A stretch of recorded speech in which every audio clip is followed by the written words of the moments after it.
I like finding out where I'm limited, because I know that that's the road to the next, next segment of progress.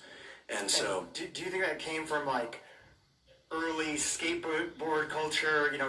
Doing tricks and trying it, and knowing that you expect that you're going to fall. Did that come then, or did that come later on in life?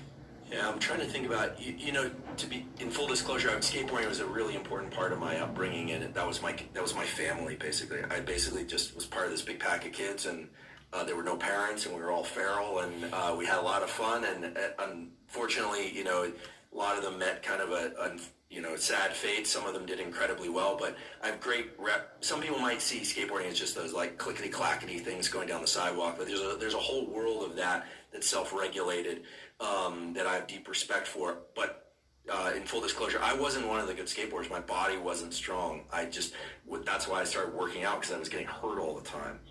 And but skateboarding is a good example of where it's effort, fail.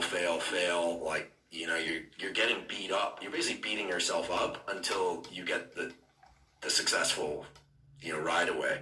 And that is incredible. I don't think I cultivated there. For me, it was really in college, starting in my second year, because I also had to leave college for poor performance and other reasons, none of which I'm proud of at all. But when I finally decided to just bite down and really do it, I mean, I experienced so much physical agitation, but I realized that the information was in the books, like it was there. So it's not like I had to go, it was complicated sometimes to understand or remember, but that there's nothing simpler than something being presented to you. It doesn't get any easier than that, and that was hard.